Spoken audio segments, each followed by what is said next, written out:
You know, and it's not that complex, not that much different than many of these other learning platforms. But if you have concerns with it, just go ahead and let me know.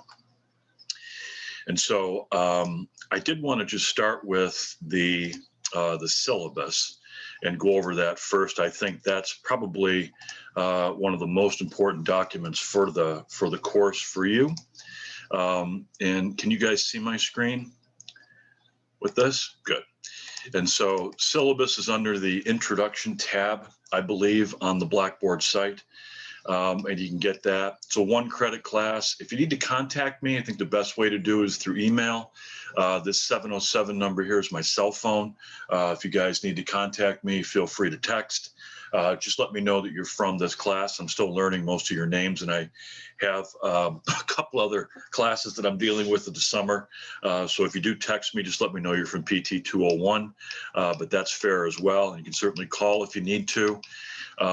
We will have, this is the first mandatory session for this particular class from 12:30 to 1:30. We'll have 2 more. And I say mandatory. This one, you know, I think, you know, could we do this without these? We probably could. But I think that in looking at past classes, it's been helpful to get together for an hour to go over everything, make sure you guys know what's going on. And then the other 2, and I get people have jobs, people are busy. If you can't make it, just let me know. I say they're mandatory, but again, our next 2 sessions that we're going to have will be, the next one will be on the 14th of July. And at that particular session, I'm going to go over in a little more detail documentation and goal writing. You're going to listen to a lecture on that.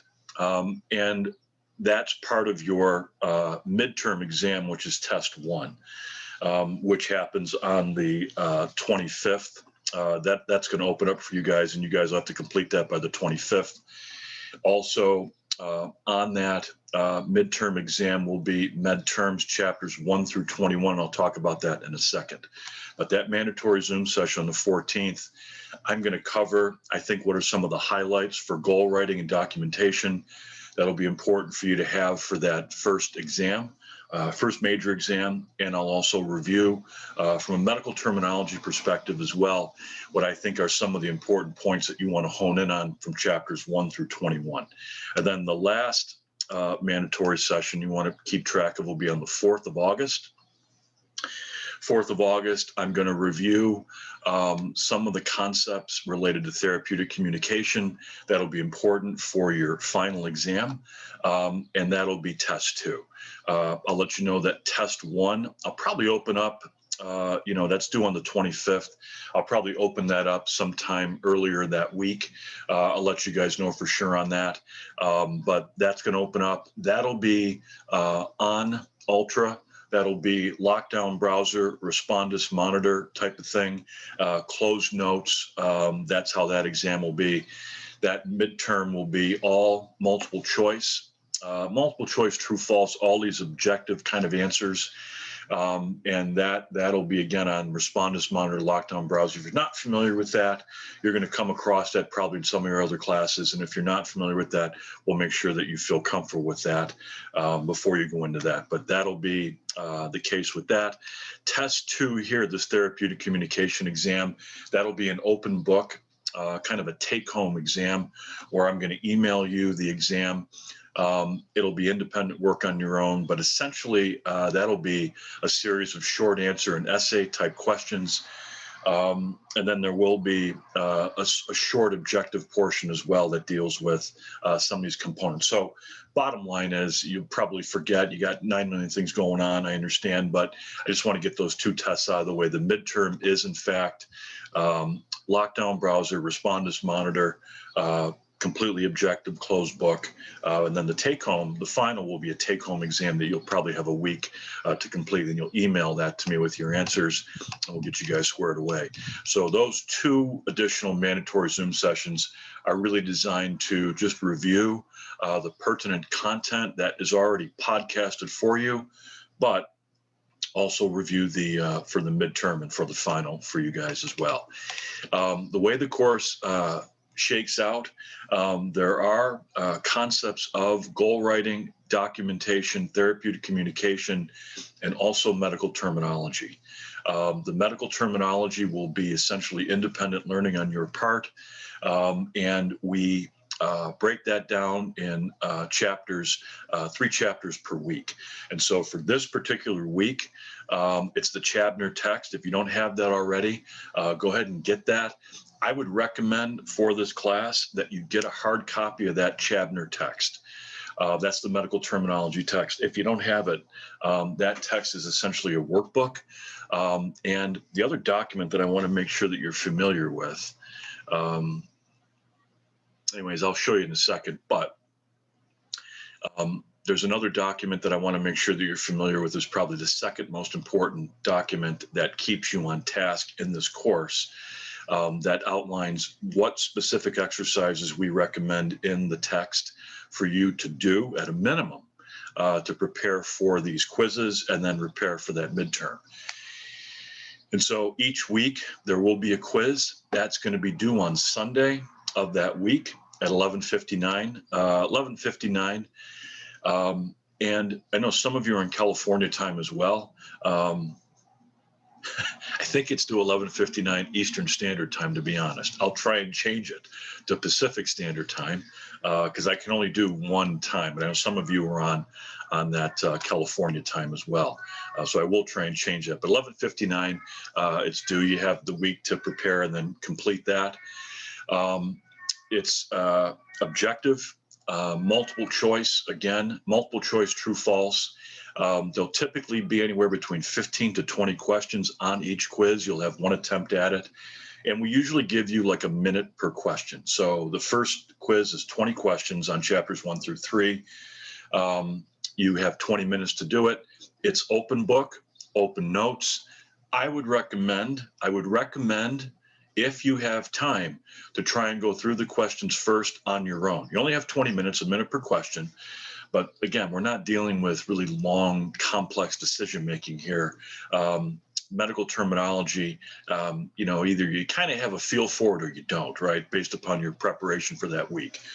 So spend time on the chapters, go into the quiz. You can use your notes, you can use the book. The key is it has to be done independently. So you can't share the results of the test with anybody else. We would ask you to do that independently, and that's really for your benefit, so that you have a good handle on the content. And if you go ahead and you prepare and do the quizzes, you'll be fine on the midterm. The other document I do want to share with you, because I want to point this out. So the first one there I think is important is the syllabus again, and the second one here is going to be, this is under the assignment portion. But this deals with, really breaks down exactly what you should be doing per week. And so this is the first document of the assignment section. It's reading, study questions, midterm assignments. And so for this particular week, we recommend that you do chapters 1 through 3 in the Chabner text. And we have some other viewing that we want you to do with respect to professionalism and the internet. You also have to do your introductory post for this week. And then there's 2 other posts that are due. I believe one's due next week, and then the week after, where we talk about this whole concept of professionalism with discussion boards and things like that. And so each week is broken down here for you. But if you head down toward the end of this, we talk about here, chapter 1 in Chabner. These are the exercises we recommend that you do. Chapter 2, these are the exercises we recommend that you do, and then chapter 3. And then we also highlight what we think are key terms from those chapters that would probably be important for you to hone in on. And so chapters 1 through 3, these exercises you're responsible for in the text, and then these particular terms here. And then at the bottom of this page, so each chapter we outline that as well. You'll have quizzes for chapters 1 through 18, and then chapters 19 through 21. We don't have a formal quiz on, but that'll be sampled on the midterm exam. And then we also have some other terms here as well, and then some abbreviation listings. Abbreviations are common in PT and in medicine in general. I got to be honest, I'm not a huge fan of these abbreviations, and in my own practice, I try and spell as much as I can out. I don't like to use abbreviations because I think people can get confused with them, but it's the reality of clinical practice that you're going to come across these. Now, we don't necessarily test you on this, but keep track of this list because you'll see this used. I know you got many of you are in 312, and you'll see, especially when Dr. Frangione begins to present patient cases, you may see some of these used, right? So ADL is a classic one, right? Activities of daily living, right? We talk about ADLs with our patients and whether or not our patients can complete their ADLs or if they're influenced adversely, right? So you'll see that a lot, ADLs, and there's other ones here as well. That you guys will come across as you work your way through the profession. It's several pages long, like 8 pages of these things. And so anyways, they're not necessarily tested, again, in this course, but I think it's important for you to know that it's there. Keep track of the list here with respect to the medical terms. That tells you exactly what you have to do out of the textbook, out of the medical terminology textbook, and then the first couple pages keep you on task with what you should be focusing on. The other thing you'll see as well that I think is a great book are readings in the Haddad text as you work your way through. So starting in, I believe, week, this July 19th through 25 week, we ask you to crack open the Haddad text. The Haddad text I think is important because that really is the cornerstone text that deals with therapeutic communication and patient interaction. It's, I think, probably a great book that I've probably read multiple times, and I would say that, you know, all of you have really dedicated your studies, you're dedicating your professional career to the profession. I would recommend that you read the book. Read the book. Certainly the chapters we highlight, but read the book because it really will give you key insight into these important skills that deal with interaction and therapeutic communication, how important those are. And again, that'll be tested on the final exam, okay? Let me see what else here. So that's the keys there. Your quizzes weekly. Those will be opened up. I'll open those up. I'll probably open a couple of them up, so if people want to work ahead and get a crack at that, they can do that. Let me go back to the syllabus again. Let me see if there's anything else there that I want to share with you. Yeah, the other thing here is with this content, you know, we have presentations for you listed out under content. There is a brief presentation with respect to medical terminology. You know, and there's presentations that are on there. I will say those presentations are quote unquote legacy presentations. We've used those in the past. We really pivoted online with this course with COVID a year ago in the spring. All this stuff in the summer we typically did face-to-face. It's nice now because you guys can stay where you are and do it online. It makes it a little bit easier, but those lectures were done when we pivoted. And so you'll sometimes hear them referring to dates. You'll sometimes hear them referring to on-campus activities. Don't listen to any of that. Just follow the dates in the syllabus and be responsible for the dates there. So essentially it's a quiz at the end of the week, your couple of online discussion board posts. You have your first intro one this week, and then the next two are due the following 2 weeks where you have to post on this whole concept of professionalism and a discussion board, and then commenting on two colleagues. And so I'll also send out an email each week, just kind of reminding you. I'll do that probably on Monday or Tuesday, just reminding you kind of what's due, keeping everybody on task. I will hold an optional office hour each week at this time from 12:30 to 1:30. If you can't make that time, you need to meet with me another time. Again, just reach out to me and we can set up a time. I'm pretty flexible in terms of teaching and practice over the summer that I can work folks in, and we can certainly talk over the phone if you need to do that as well. Let me ask if there's any questions at all on anything so far with what we've talked about. Questions?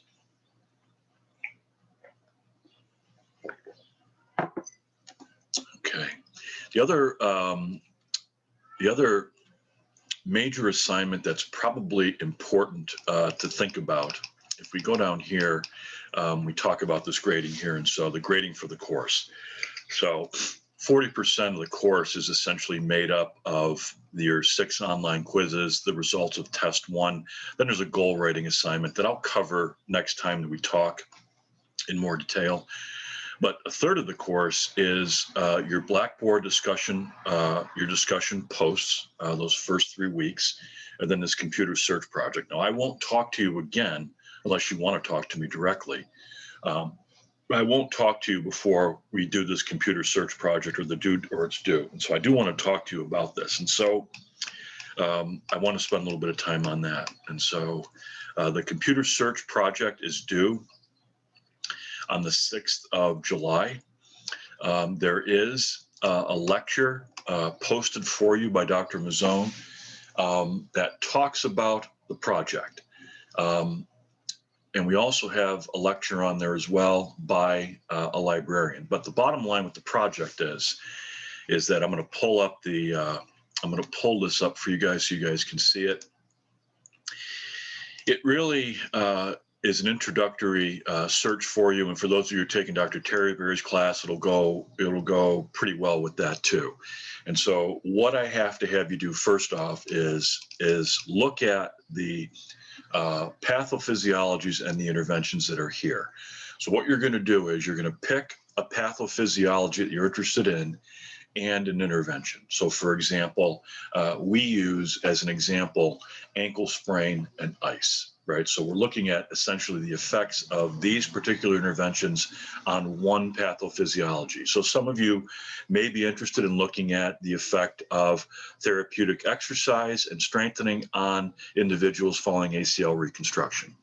Others of you may be interested in looking at the effect of range of motion and stretching with individuals who have cerebral palsy or Down syndrome. Okay, so depending upon your practice area of interest, you pick a pathophysiology and you pick an intervention. That's the first thing you have to do. So what's going to happen is you have to email me, okay, by, it looks like June 20th. And so you have about 10 days to do that. So you pick a pathophysiology, you pick an intervention, and you email it to me. The reason I have you email it to me is so I can just approve it. Sometimes you may pick something that there's nothing out there on, because what you're going to do is you're going to do a computer search for these.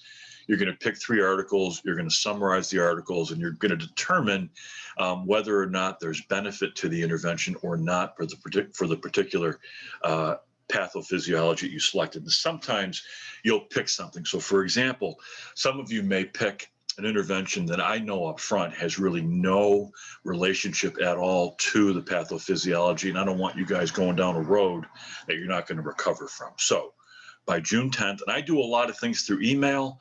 PT 312, you guys are going to do a lot with respect to loading things up on Blackboard. I'd rather do it through email. I have access to email all the time on my phone. I don't always have access to Blackboard though, so I can search easily with respect to email. So you're going to email me. I'm a little particular in how I want my email sent from you. And so for this particular topic, you're going to send me in the subject line, you're going to send CC for computer competency topic. You're going to do a little underscore, then your last name underscore, and then 2021. That's in the subject line. And then all you're going to do is email me what your pathophysiology is and your intervention, and I'll email you back. I'll either tell you that you're good to go, or I'll ask you to pick another one. Okay. And then what you're going to do is you're going to search those 2 terms. Okay. And you're going to come up with 3 articles. And in those 3 articles, then you're going to summarize them. And so, again, there's a lot, and many of you already have some skill at this, searching topics. You know, whether I'm dealing with a patient who's not necessarily responding to an intervention, or I'm dealing with a patient who may have a diagnosis and I'm still trying to figure out, whether I'm writing a research paper, whether I'm trying to prepare a lecture, I use these search strategies all the time. Again, Dr. Mazzone has a brief lecture for you. We also have a talk by the librarian. There's lots of different ways to do this. They talk about going through the Damon College Library database. I would tell you there are other databases that you can use. One that I would prefer that you use is Pubmed. Okay, and so I don't know if you guys, let me stop sharing again. I'm just going to show you guys an example here of what I would kind of recommend here. So share screen again. Let me go to this. And so, PubMed, I think, is probably one of the easier ones to use. Can you guys see this PubMed? I'm pulling this up here. Can you guys see this? And so the example we use in the template is ankle sprain. So let's say you're going to do ankle sprain, and you can't because it's not an option, but you do ankle sprain, and then you would do ice. Okay, we're looking at the effect of ankle sprain and ice. And so, the librarian's going to talk about different ways of searching. Dr. Mazzone is as well. And I'm going to be honest, this is exactly how I search stuff. If I'm doing stuff from my own work with respect to patients, I don't make it very complicated, but you take the term, you put quotes around it, you use this modifier and. By using and, it's going to search terms that include both, search studies that have both ankle sprain and ice. And then you're going to use ice, same type of way, and you're going to hit search. And the first thing that's due to me is the results of this search. Okay. And so you have to take a screenshot of your search strategy. That's the first deliverable. So all I would do is hit print screen.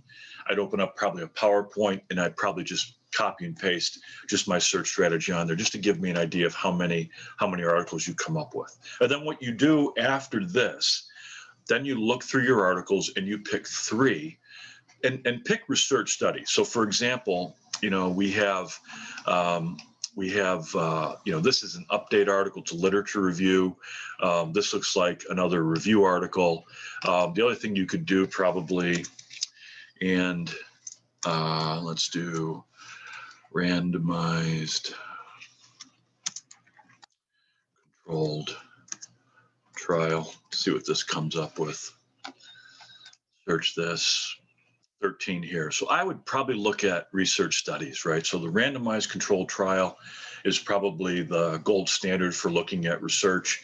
That means that we take 2 groups. One group gets the intervention, the other group gets something else, right? And we're looking to try and prove whether that intervention has merit compared to an alternative or perhaps a control intervention. And so you could pick 3 of these here.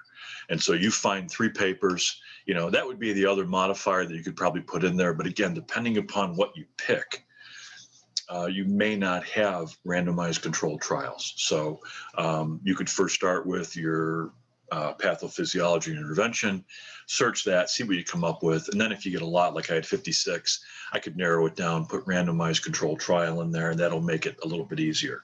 And there's other ways of doing that too, where you can search based upon some of these modifiers here. You can check some of these here, but again, you pick 2 or pick 3 of these papers that find these controlled trials relating to ankle sprain and ice, and then you're going to summarize those. So first deliverable is taking a screenshot of this. The second deliverable is, and I have it on the site, on the Blackboard site, is the algorithm or the template that I want you guys to complete. So I'm going to download this for you guys here. Let me share my screen again with this.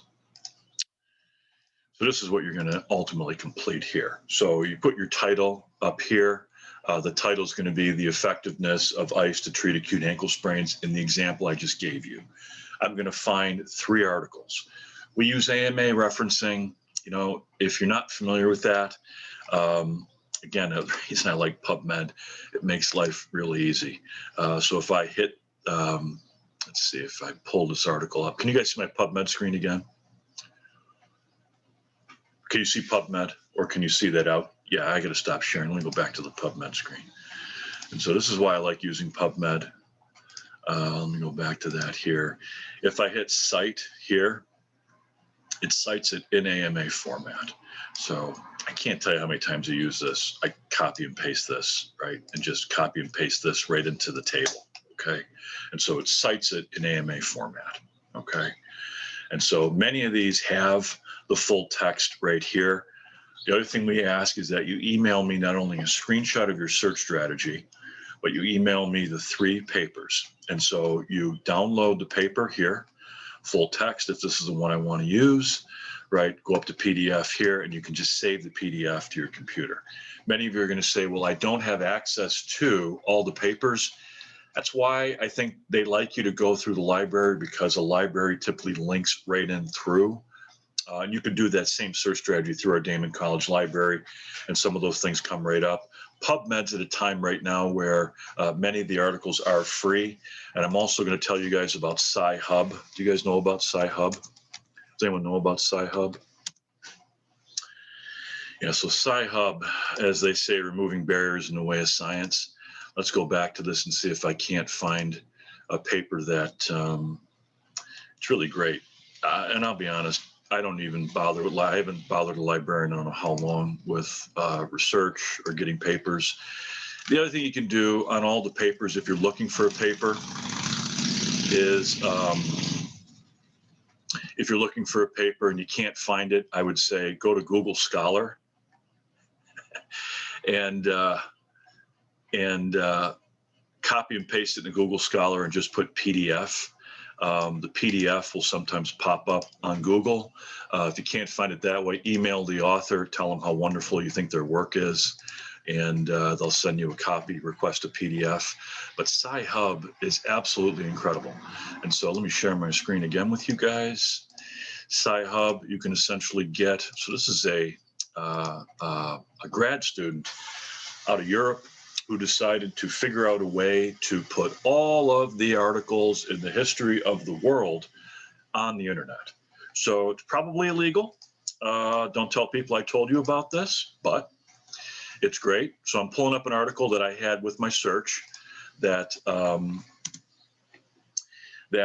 didn't show up. British Medical Journal is a top journal, but sometimes you don't have access to the article, right? You can't find the text. If you copy the DOI number and paste it into Syllabus, the vast majority of these papers pop right up in PDF format. So it makes life really easy to give you full access to papers. Again, you can email the author. In some cases, they share the author's name, and so they'll share the author's contact information. I'm trying to move you guys out of the way here to see where that is. You can get that usually from here. You can email the author to get the paper, but for this assignment, I need the search strategy, the 3 papers that you did, that you summarized, copies of that, and then you're going to complete this other table here. And the table is here. You're going to complete this table. So the title is going to be the effectiveness of whatever intervention on the pathophysiology, right? The reference in AMA format, the participants, how many subjects. If there were 2 groups, just say how many subjects were in each group. What were the methods? It doesn't have to be in depth. So I would say, I don't want you copy and pasting. I don't want you plagiarizing, but the methods, we're not looking for anything more than what they have in the abstract, okay? So look at the abstract. You can summarize what they have with respect to methods, copy and, or not copy and paste, but write that into the table. Results, outcome, same type of thing. So if I stop sharing again and I show you guys an example of what those papers look like, and you guys are doing this with Dr. Terryberry, some of you haven't, but this, with respect to this, they have participants here. Methods really relate to interventions and outcomes here, and then results are here, right? And so we're not looking for any more detail than what you have likely in the abstract. That's about as much detail as we're looking for, okay, in that table. But again, don't copy and paste. That's plagiarism, and that's bad news. If you're concerned, run your work through a plagiarism checker. There's tons of them out there. Just run it through and see, but you know, put it in your own terms. And so participants, methods, results and outcomes, and study limitations. And then this synthesis here of clinical evidence, we ask for 1 page, probably no more than 250 words. Basically what you want to tell me is if the intervention was in fact effective for the pathophysiology you selected.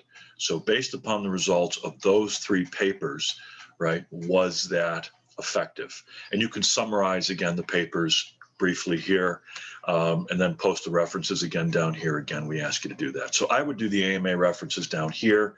Up here, you can use just the first author, right? The first author, and that's good enough, but post the references down here. So that's the other major deliverable, almost worth a third of the class, this project, okay? That's due on the 26th of July through email. So let me go back to that document one more time here. Let's see here.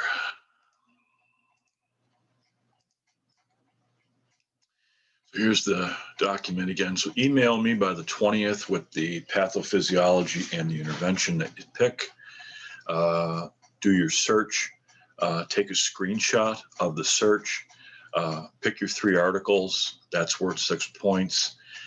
Fill out your rubric. That's going to be 30 points. And then your 1 page. When I say 1 page, no more than 250 words, no smaller than 12 font, 1-inch margins. Just summarize the 3 papers and conclude it. So for example, based upon the result of the 3 papers that you cherry picked for that particular intervention and its effect on that pathophysiology, was it effective or not, right? Is it something that you would use in routine clinical practice? Again, you guys are doing stuff with Dr. Terry Berry that'll help you with this. Many of you have done this before. So this is not that complicated. Remember, this is a sophomore level class. Many of you are graduate students. For those of you who are taking the class from St. Bonaventure, you've already had some of the stuff already.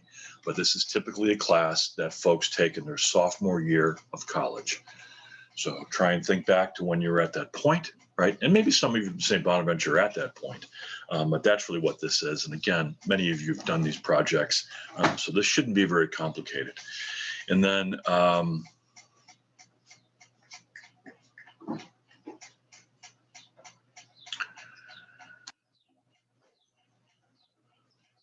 then email it to me based upon this subject line down here. Computer search project _ your name _ 2021 by the 6th, 11:59.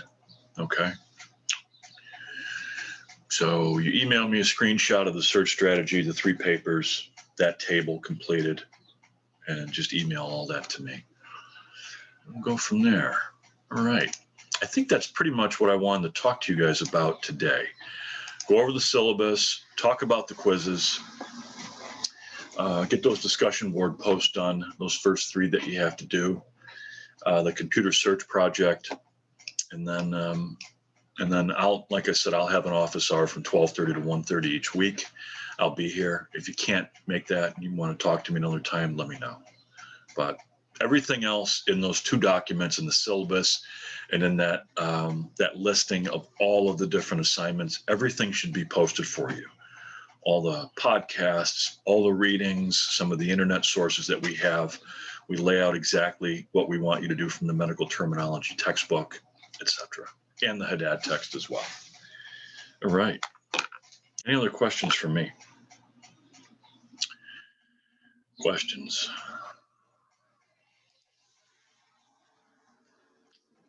Was this helpful at all for you guys? All right. I'm trying to think of anything else from the syllabus that I want to just cover with you guys. A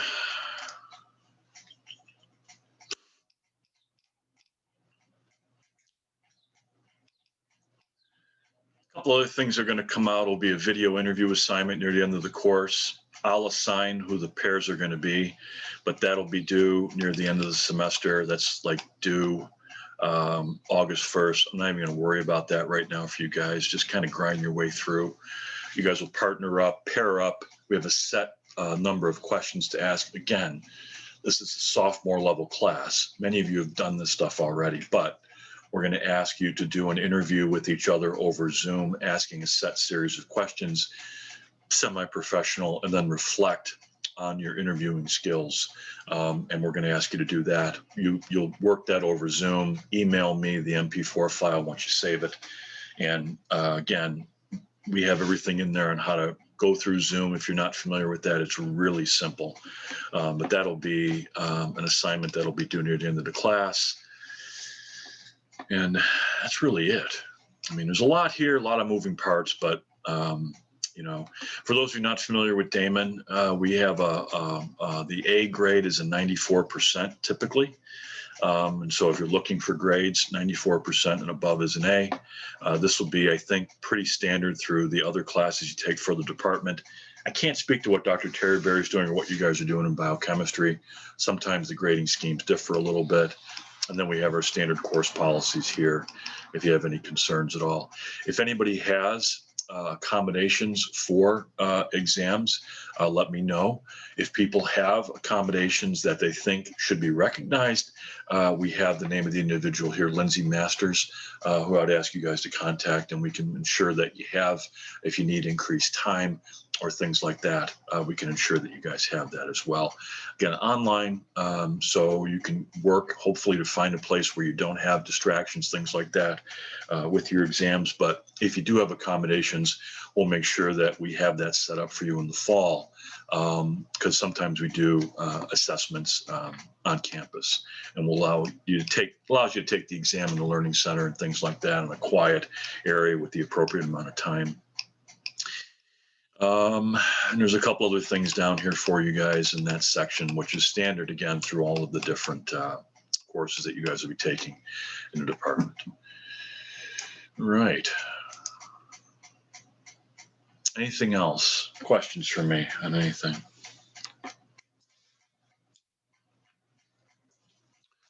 Questions? How about at least one question, anything?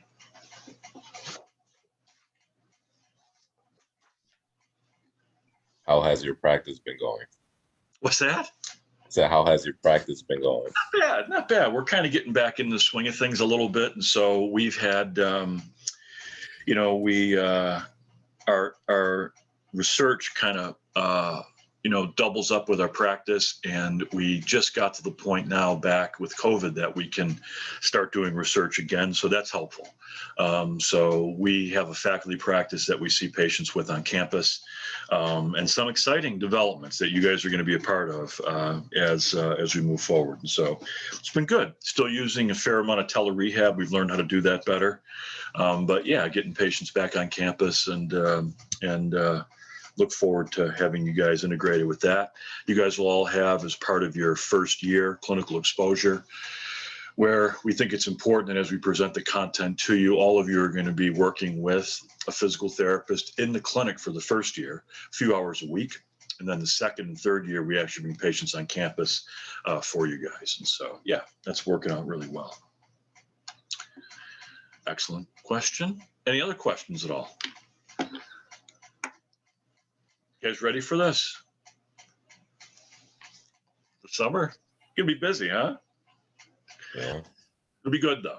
It'll be good. And the good news is all of you are here. I can't tell you how grateful I am to be able to work with all of you in this class, small part of your summer, but then work with all of you as we work through the fall. I'll be a part of probably every semester that you guys are here. I'm one of the few faculty that I think is sprinkled through all of the semesters to some degree. But I also can't tell you how proud I am of all of you for the level of effort you put in to get here, and your dedication to a profession that I think is really, really important. I don't know if there's a more noble calling, right, than taking care of people who are injured, who are sick, who are not feeling well. And I really appreciate, I'm proud of all of you for deciding that this is something that you really want to dedicate your professional careers to. There are certainly other professions, and I'm not saying anything good or bad about any of the other ones, but PT, you have to know, I don't know if there's a better job out there. You get to know people. It's a job that allows you to spend time with people, right? You get to know people. You get to know about them, know about their families. And depending upon your practice, some of you may go into pediatrics where you're going to see kids, right, from early childhood, and you may follow them right through their teenage years, right? Some of you may take jobs in long-term care facilities where you're going to learn about residents and you're going to be around them for years, right? So it's a wonderful profession that I think really gives you so many different options with respect to practice. If you look at that computer search project, you can see the different pathophysiologies. If you're dealing with PT 101, I think there's a section assignment in PT 101. Is that still there? Has anyone looked at the syllabus where you have to write on one of the sections from the APTA? Is that, Tony's shaking his head.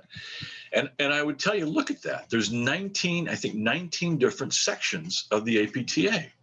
And they range from orthopedics and sports medicine to aquatics to oncology to women's and men's and what we call pelvic health, to pediatrics, geriatrics, etc. Neuro rehabilitation, private practice administration, research. There's so many different areas, right, of PT. And that's, I think, what really makes it cool.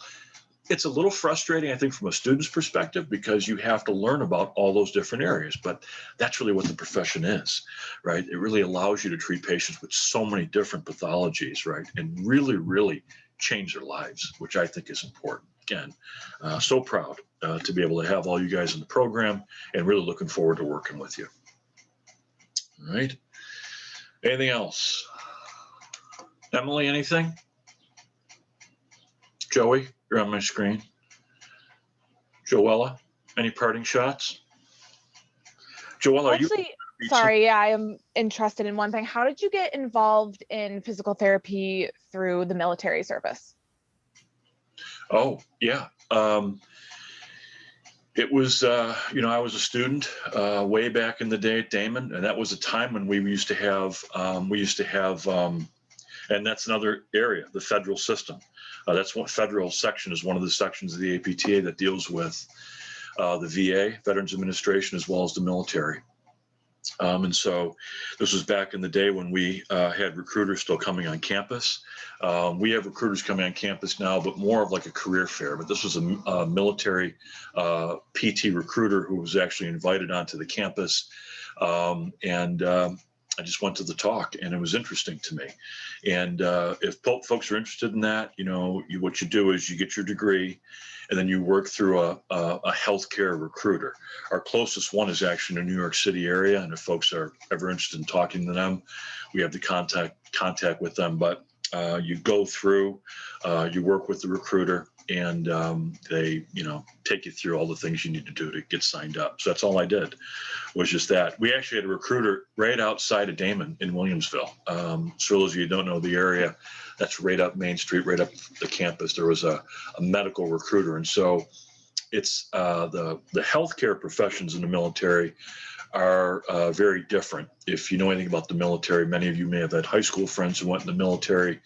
That's an enlisted recruiter. Many of you, if you want to go in the military, work with a healthcare professional recruiter that looks at specific degrees and things like that. And they know how many folks are needed in each of the different branches of service.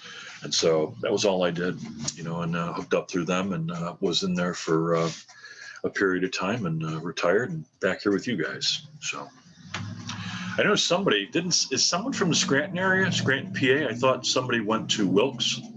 Who went to Wilkes? I did. Yeah, so Sierra, I taught at University of Scranton for 2 years after. Oh, did you really? Yeah, are you from that area? No, I'm from Syracuse, but I went to Wilkes. Wait, how'd you pick that? That's interesting. I went there for basketball. Oh, great. How'd you like the area? I liked it. Pennsylvania's great. Yeah.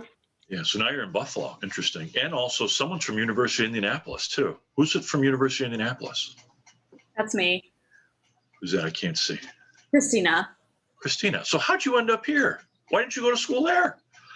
I'm from around here. I'm from Brockport, so I wanted to come a little closer to home. Good. So I used to teach at University of Indianapolis. In fact, my master's degree and doctorate are from there as well. Great. Oh, that's awesome. I loved it there. Yeah, it's a wonderful campus. And, I just can't believe how the campus has grown over the years, but what a wonderful place. And so that's awesome that you're here. So from University of Indianapolis and Wilkes to Damon College, which is great. Yeah, awesome. All right. Anything else from people? All right, guys. Well, if I can say anything, just kind of stay on top of things over the course of the summer. we'll have this talk with you guys when we orient you on the 30th of August, but I think it's key to somehow sit down with all these syllabi, lay out those major graded events, keep track of those, plan in advance for them. And all of you have been successful academically. And so I'm not, concerned about your level of success, but I am concerned about, your just ability to kind of, keep everything under control, because it's a stressful time.